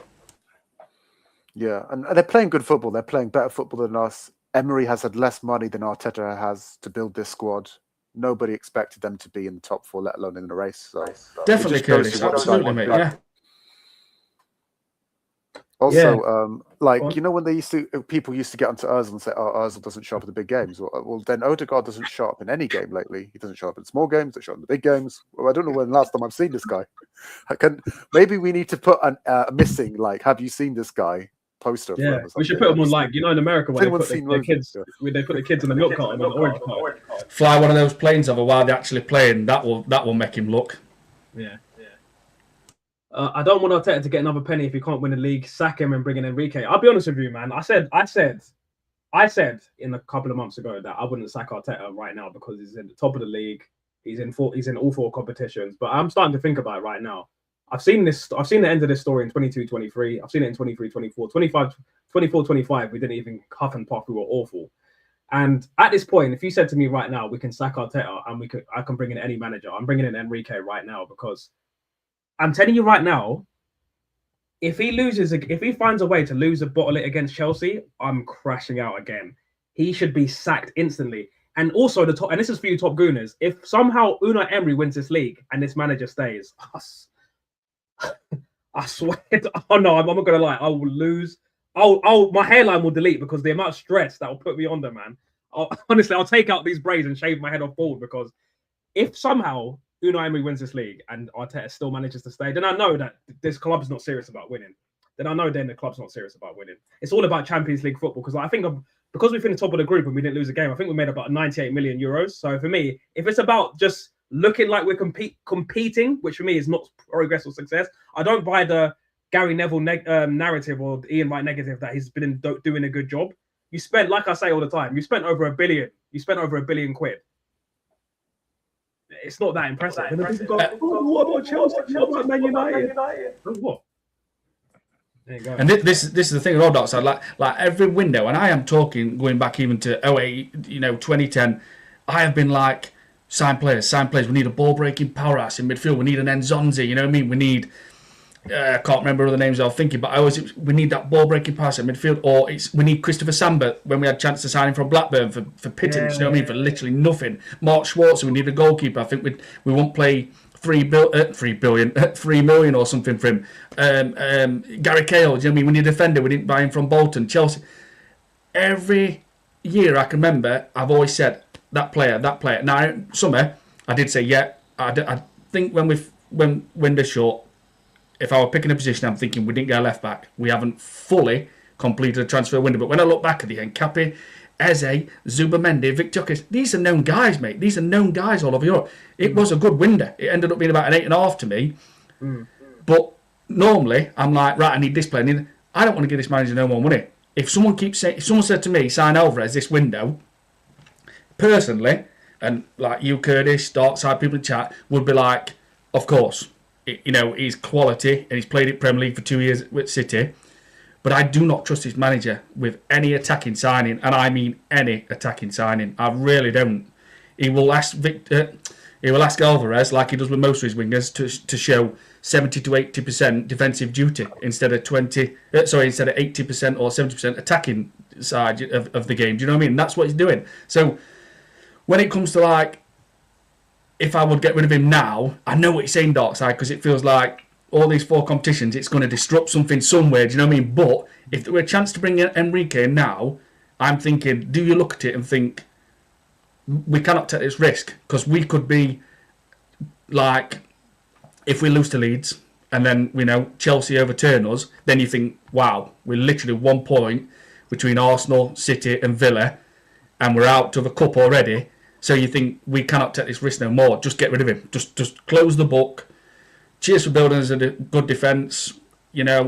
Cheers for challenging twice. 1 FA Cup. Now take your licorice here somewhere else, because it's done. It's done. But they're not going to do it. Like you said, Darkside. I guarantee you, if they win Carabao Cup or Premier League, he's going to get a pay rise of about another 5 million. And he'll touch about 20 million, that guy, or maybe just over a year, which then he'll be closing distance with Diego Simeone, highest paid. For me, Rich, it's a bit of a catch-22, because I'm in a situation where I feel like if Arteta does win the Premier League, it would actually be one of the worst things to happen to our club, going like in terms of like long-term dominance. Because if Enrique wins the league, I think he could win a title back-to-back, and we can finally defend our Premier League title for the first time. Yeah. But if Arteta wins it, then now the top gooners, I can't even chat to the top gooners now, because they'll be like, see, we told you, Arteta's the GOAT. He's a generational. We've been right for the last 5, 6, you know what I mean? We've been saying it, everything we've been saying, we've been right for the last few years. They're going to get it probably right maybe once this year. Do you know what I mean? And like you've just said, Darkside, if he does win it, it shows this team are good enough, but with a different manager, they could go and win it for the next 3 years in a row. 100% they could, and they really could, because you've got best centre-back pairing in world football, Gabriel Saliba. You've got one of the best right-backs, Timber. Raya's up there, one of the best goalkeepers. His reflexes are phenomenal at times. We've got a decent left-back, Calafiori, etc., Nkapi, obviously Miles, even though he should be playing midfield. Declan Rice is an absolute baller. Yeah. And Victor Gyökeres, Eze, do you know what I mean? These guys under a different manager would flourish, but what I will say is, sorry to keep you waiting, I will say that if we don't win nothing this season and we go trophyless, and I thought about this the other day, because Declan Rice keeps mentioning it, and when he first signed, they were like, there's no excuses now, we have to keep...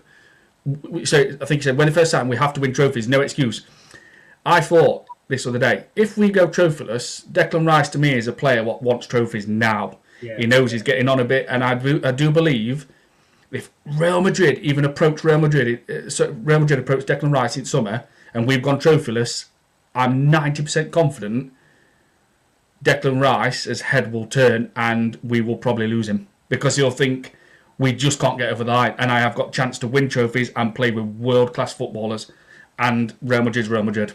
I'll be honest with you, Rich, I think it says turning already. Like when he, you know, it went viral when he was like every fucking time against Nottingham Forest. I think his head is already. I think he's thinking to himself, if I don't win something big in the next like year and a half, I'm gone. Like this ain't gonna work, because I'm looking around. I've got my captain's weak. My captain's a pussy-o. Yeah, I'm looking around at the squad like in an attacking sense. Like we're playing fossil football. He's been here for 6 years. He spent over £1 billion. Is this really where I want to spend my prime years? And I feel sorry for Rice, because I look at him as like a modern day proper English captain that I've wanted for a long time. Like I was hoping Jack Wilshere was going to be our next one, and obviously we all know what happened with Jack Wilshere. So for me, I feel like it's just I don't want to be in a situation where we're wasting our talent. Like Saka gets a year older. Saliba gets a year older, Gabriel gets a year older, because these players, football's a short career, man. One injury, one ACL, one MCL, and that could be it. And I don't want to waste it with Arteta. I'm going to catch up on some of these comments, and then we'll do. I want to ask a couple of questions, and then we can round up. Yeah. Odegaard turns into a centre back in big games. Yeah, he just literally just sits deep and just collects the ball, Saliba, and just sprays it left and sideways. It's boring. Arteta is Sid from Toy Story. He makes perfect good toys and smashes them to pieces and pulls them into Frankenstein monstrosities. That's such a. By the way, that was the first film I ever watched in 1995. So that's such an elite reference. By the way, that's an elite reference. I love Toy Story. I was literally watching it the other day in my car. Odegaard chills with the ball boys in the big games. Yeah, he's just rubbish, man. Big up AFC. Arteta basically reverted the team to a team which has failed for the past 3 years. Yeah, like he's literally playing Jesus, Saka, and Martinelli. I'm thinking, bro, this is the team that bottled the league. Like, what are you doing, man? How is our front three still got Martinelli and Jesus in it? It's just ridiculous. Joking again. Odegaard was the star of the TV show Lost. Big up Joe again. Odegaard don't live in a mansion. He lives in an underground bunker. Big up AFC. Arteta, a good coach, not good enough for Arsenal. He's tried his best. Yeah, he's huffed and puffed. Like he should be at Brighton or Crystal Palace. I think that's his level. Because like I look at just a quick one before I keep getting to get to the next comment. I look at Arteta as like a Martinelli. He's overachieving, but once he leaves the club, that's it. It's just downhill from there. Like Martinelli could never play for a Real Madrid or a Barcelona or like a City or anything. He's going to go to like a Brentford or something like that. I think that's his level, you know. Or like even I think at best Martinelli could probably get a Dortmund if he's lucky. Martin Molegard, that's a new one. Also, this guy saying Arsenal fans yapping like they didn't just get their asses beat. Bro, bro. I've told you a million times. I don't care. United are dead, bro. United are food. You got one lucky win against us, and now you're chatting stuff. Oh, mate, wait till I see you in the group chat later, you fucking mutant. No, it was funny. You know, he said the same guy was like tweeted that to us. He was like, nobody in Europe are scared of Arsenal's attack. I said, well, we're top of Europe. United aren't even in Conference League. Yeah, I literally said to him last night, who did Man United play in the Champions League last night? Oh, wait, there you go. Arsenal are a part-time football club. I don't know what you mean, part-timer. I don't even know. I don't know what you mean by that. What do you mean if? Arsenal should disband. I bet he's using two phones. I think he's created two accounts. I think he's created two accounts. You haven't won before playing better football. Yeah, we have. I don't know what you're talking about. Thierry Henry, hold that, mate. Arteta couldn't get into Millwall. Before you break anyone's records of finishing second, I say just killing me. This is even if Arsenal were the only team playing in the entire league, they're still. Don't. That's rude. That's rude. That's Declan Rice. I'm from around the world. That was a belter. That was up there. That was a good one. That was quality. Fine. We'll have no hair by March, bro. I swear to God. I want to say this quickly. Yeah. If Arsenal lose to Chelsea, that's the season done. Yeah, I think as well. I think Darkside. If we lose to Leeds, right? Because like I said, at minute, I know we don't like Arteta. He's a stomach smoke prick. I don't like him. Never wanted it first place. Even before when Emery came, they were talking him coming. I said no. But like now, you think don't disrupt anything. Do you know what I mean? Because it feels like we would. But if we lose to Leeds and we go out of that Carabao Cup, I think I honestly think we should be pulling plug and sacking him because we cannot take a risk. Because it's like going into that water. We're in that water now. We're swimming good. But next minute, we might be entering dirty water where we can't even breathe. Do you know what I mean? And it's like, shit. We've kept with him. We've literally, Man City's overtook us or Aston Villa's overtook us. We're out of the Carabao Cup. Dare we go a little bit, dare we swim a little bit more into that dirty water? Do you know what I mean? Because you just don't know. Because once you're in it, you ain't coming out. And if we go out that Carabao Cup and City take over us or Villa, we could be fucked. We could be like, right, we have literally got to go full ball in FA Cup, full ball in Champions League or Premier League because we have to win at least probably 2 of them, I would say. I think we have to win that Premier League or Champions League, definitely. Carabao Cup and FA Cup double is not good enough. Oh, see, my thing is this, yeah. I'll be completely honest with you. If we win the Carabao and the FA Cup, for me, that buys them an extra year because that's 2. I get to see my captain's armpits twice. It's not the best, but 2 trophies are still 2 trophies. But if it's either one of them gone, and to be honest, I'm even thinking at this point, unless he wins, even if he wins the Premier League, I'm thinking, I still really want you here anyway. I know, but Darkside, I know what you're saying because it's 2 trophies and it's amazing to actually even get to Wembley where we haven't been for a long time. But you know what's going to happen then? End of season, he's won a Carabao Cup and FA Cup. They're going to give him a 300-year contract. And they're going to give him 50 million a year. They're going to think he's the best, he's the Don, he's going to be. If he wins nothing, you get the top gooners still saying he should stay. You'd get them still, and then they'll blame it on us. They'll be like, "You guys, you were negative. You were feeding." Oh, this guy deserves a life contract and everything for winning a Carabao Cup and FA Cup. That's what you're going to get, Kurdish. That's what it'll be, mate. That's why I think it's got to be Premier League or Champions League. And this is me who don't like Arteta. I would give Arteta a statue outside the Emirates if he goes and wins that Champions League for Arsenal. And I can't stand him. Obviously, people will piss on it. You know, some fans will. We're getting threats from these 2 accounts. Arteta works at the local bar. Big up, Rich. Yeah, shout out, Rich. Thank you very much. Big up to you, my guy. League gunner for sporting director. I mean, at this point, I'm still trusting Berta, but I wouldn't mind Lee having a say in the club because me and Lee pretty much think I don't agree on all of his opinions, but like I'd say 95% of Lee's opinions I definitely side with, man, because he's Lee Gunner were telling everybody Odegaard, what were it, Gibraltar, like that, and he was telling everybody up time, and I was like, I think Odegaard's a decent player. He was right all along. This comment is hilarious. Somebody said in Richard's chat earlier that if Odegaard and Zimmerman had an arm wrestling match, they'd both lose. Just arms will fall off. Rich Paul and Kurdish as interim manager. I think he's getting inspired by the Man United thing. You know how they had like Fletcher and Carrick. KFC is wild. There's nothing contained about Kroenke's ownership. Yeah, he needs to just fuck off, man. I think I've said it a million times. I think there's an alternative universe where Usmanov took over instead of KFC, man, and we won Champions Leagues. Thierry Henry stayed for an extra 3 years and got the goal record of Premier League, and we were just, and I was just the most arrogant, obnoxious, annoying year 11 kid in high school, just like top of the league, champion. He wouldn't even let Usmanov get a seat at table. He literally says, "I want this club or majority of the shares, and I will put money, big money, into the playing side of it." And they literally shut him out. They wouldn't even let him sit around the table.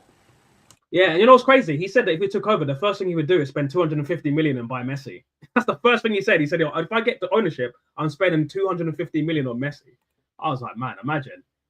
The club needs seriously up their standards. Yeah, like for me, now that I'm thinking about it, if he does win a Carabao Cup and FA Cup, he still needs to go, man. I've not waited 6 years for a Carabao and FA Cup double. It's not good enough. Someone should ban corner kicks so Arsenal can finally disband. God, you're going in, man. Troops is the new Arsenal mascot. Oh my God, these are funny, man. Arteta needs a statue at the local bottle manufacturer. He would be the biggest promoter. I'm going to ask you guys one more question because obviously this kind of just went sideways, but this was the Brazil stream, so I'm going to ask you guys both. I know that's me. I'm sorry. I've probably gone on a bit and said shit. And I mean, we have touched on the Brazilian thing, and it's been good, man. Kurdish, it's been really good, and your knowledge is fantastic, bro. Obviously, same with you, Darkside, spitting facts as usual. And thank you for having me as well. Much appreciated.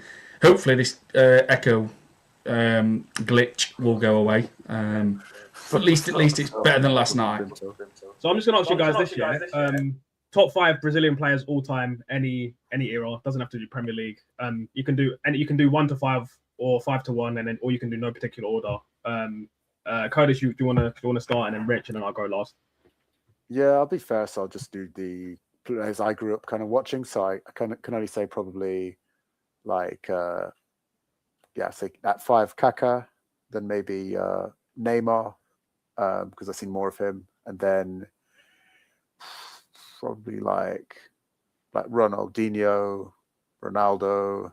Trying to think of who else to squeeze in there. Maybe I'll just put Rivaldo as well. Yeah, Rivaldo. We're not in a particular order. Rich?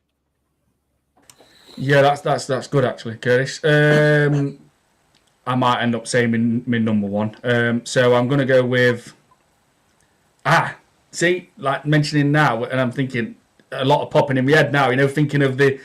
I mean, and this is not going in, but Roberto Carlos. How can you... He's sick. Do you know, this is what I'm saying, Curtis. It is mad, innit? Because if you're like not doing no, you can think of 20 players like that, and then as soon as someone puts you on the spot, it's like you literally think about 5. But I'm going to go with, and you'll remember this guy, absolute rapid with his feet on the wing, Denilson. You remember him, Denilson? What, the Arsenal? Yeah. Not Arsenal. No, no way. Is that the Real Betis one? Real Betis. Yeah. I was about to say. His eyes look really focused, if you remember. Denilson.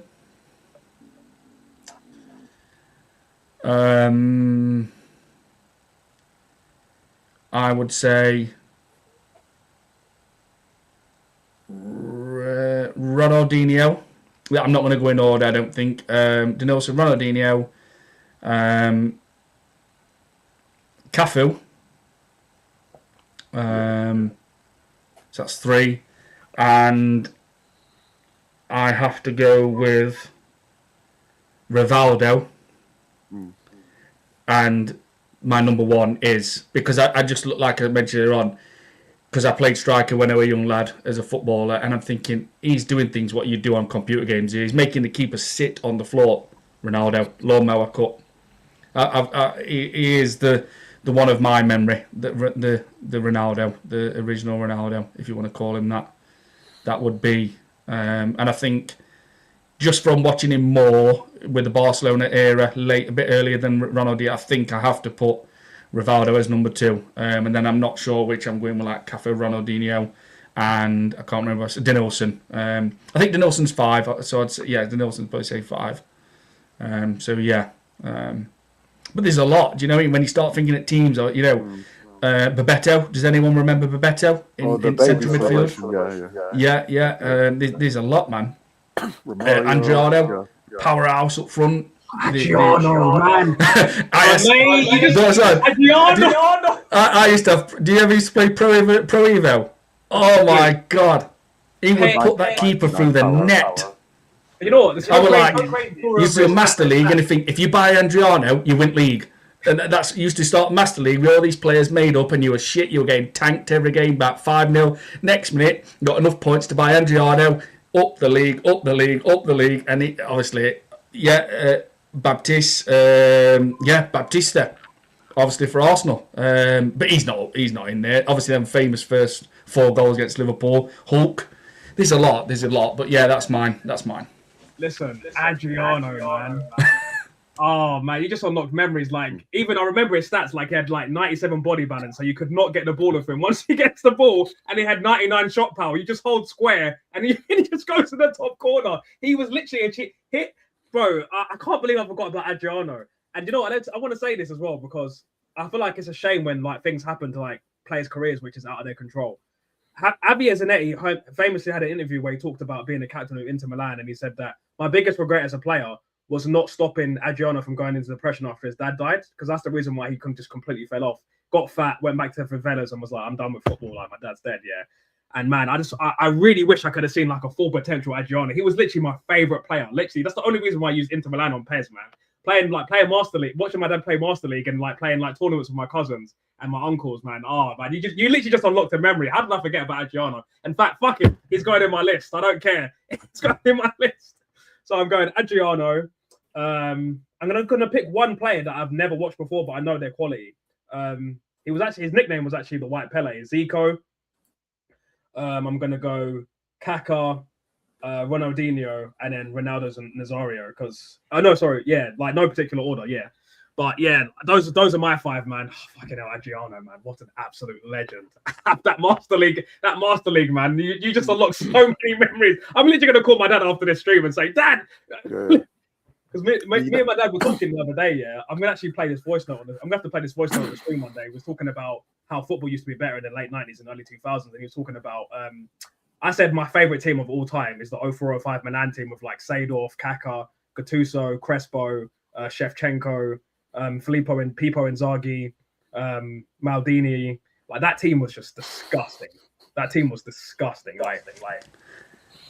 even the Parma side, Darkside, where Crespo, Veron, Aspria, Thomas Brolin obviously played at Leeds in Premier League. Nesta, Buffon. They had, I mean, we've seen some great players in that Italian Serie A league. Yeah, it was definitely a good era. Yeah, for sure. Like the goal, Lazio Gazzetta on a Saturday morning, I think it was. James Richardson, right? He does World's Strongest Man now, doesn't he? And he still does a bit of TNT Sport with European football as well. These just comments from Passion Fruit. It's just something else. No, he's trolling hard, man. He's trolling hard. Yeah, Gilbert's one of the best Brazilian players of all time. So yeah, I'm gonna wrap up there. You guys can give your last words, and then I'll say mine, and I'll end up. You I don't know, Kurdish, and then Rich, and then I'll finish off. Yeah, shout out to the stream. Been a good stream. Big up Rich. Subscribe to Rich's channel. Great stream with you, Darkside, as always. Yeah, link is in the description, by the way, to link Rich's channel. Make sure you subscribe to Rich. Great content. Yeah, interesting insight into a lot of things, betting and how to stay safe and not get addicted. So that's interesting. We touched on that. We all have our vices, but we all live and we learn. So that's good. Great stream. Great talking about Brazilian football in general, Arsenal, same old usual stuff. Good old fun with the people in the chat as well. Shout out to Joe, shout out to Zach, shout out to Passion Fruit, even you. You're trolling us hard, but that's fair. We have to hold that L against United. This has been a good stream. I'm gonna hand it over to Rich. Thank you very much, Blade, for that. Come on again soon, mate. Have a great insight. Thank you very much. Yeah, like I said, I think it's amazing that, like, you know, and a bit off the topic a little bit, like how we sometimes moan about technology, it's all a bit complicated, but we can just literally press a button and we can just stream all over the world with different people and talk about football, because there's billions of people that just love talking. Do you know what I mean? And it's amazing. Yeah. Like we've been talking about, obviously, the Brazilian league, Kurdish, and you've been saying things like Kurdish where I'm like, wow, like going from the football / science coincide with it, and it's like, that's great knowledge. And you've been making me think of Brazilian teams, and I'm thinking obviously in my betting days, and obviously Darkside, you talking facts as usual, and it's just brilliant. People in chat's been fantastic, having banter, and I think it's brilliant. Like I've not been jumping up. You've been mentioning Darkside, haven't you? Do a stream together, and I've like. Well, I've not done one on my laptop yet. Obviously, this is the first one because I was just doing it on my phone. So it's good to be like mixing with other people now. And yeah, I think it's fantastic. And like I said, we're just going on to Arsenal a little bit. It's bad that we are top of the league, top of the Premier League, top of the Champions League, semi-final Carabao Cup. Obviously, FA Cup's just started, and here I am. No disrespect to Leeds, because what a run they've been on. These last 9 or 10 games, the teams they've been playing has been ridiculous. Like all the beat Crystal Palace, Ahmed Chelsea, etc. Draw Liverpool twice, beat Man United. I think they draw Man United actually. And here we are, and I'm still not 100% confident my team, who's top of the league, are going to beat Leeds tomorrow. Even if we're at Emirates tomorrow, I still would not be 100% confident, because I don't know what Arsenal's going to turn up. Are we going to see Aston Villa's second half performance? Or are we going to see a team what played against Wolves and we made them look like a top 10 side? Is he going to be wrapping everybody in cotton wool, Zubimendi, Rice? You just don't know, mate. You really don't know. What we are going to probably think, and what we probably will see, it'll be Declan Rice, Zubimendi, and Odegaard in midfield. So, yeah, and thank you very much for having me, Darkside, man. Big up to you and all, Kurdish. Great to meet you, my guy. It's been brilliant. We've gone off topic a little bit, but I'm sure that happens. So, yeah, It's been a great stream, man. Talking about Brazilian football, Arsenal, everything. Pro Evo days, betting. Yeah. So I was just thinking, like, when we, because when you think of Brazil, you think of '98 World Cups and everything, and then you start like, oh yeah, those players, and then I just thought the absolute powerhouse who would hit a rocket, Adriano, and then all I thought is Pro Evo. Master League, if you've got enough points and you sign Adriano, you go from relegation to top at league and win it. So it's like, mate, yeah. Mate, some had like crazy stats, like that free kick stuff with Juninho, the other Juninho. That was mad. Yeah, exactly. Leon Juninho, yeah. And Taffarel, goalkeeper. Remember him? He was. Claudio, yeah. Wow, unlocked memories. Jeez. Good shout out to the stream. I really enjoyed the information from the encyclopedia. Kurdish, your is correct. It's crazy. Yeah, it is. Hopefully, we can get the 3 points tomorrow. And I just got a quick ask the question before I hit the end stream. You could take one Emirates player and put him in the squad right now. Who would you pick? If you take what Darkside? One Emirates era player. Yeah. So any player that's it was featured at Emirates. Yeah. This will be tricky. Not because I don't believe in the players what we've had from the past, because loads would walk into this team, but for the position, yeah. I mean, this will probably be easy actually. Kurdish, I'll let you go first, my guy. Yeah, when you say Emirates player, you mean like because Van Persie, I guess he played at Highbury, so he doesn't count, does he? I'm talking about players that played the majority of their career in the Emirates, so like Henry won't count, but Van Persie and Fabregas will.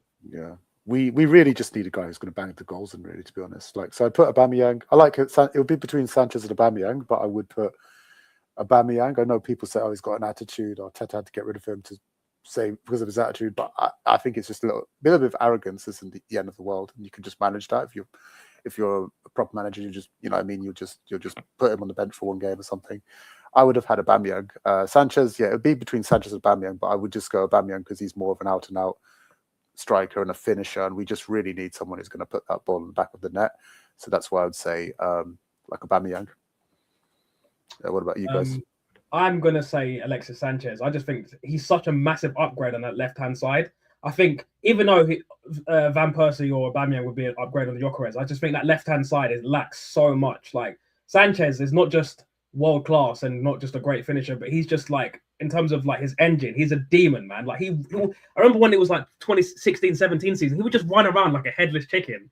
And I don't know if a lot of people know this, but Sanchez was actually really unpopular in the dressing room. Like Bellerin was complaining on some podcast when he went to Oxford saying, oh, he tries too hard, like he wants to win.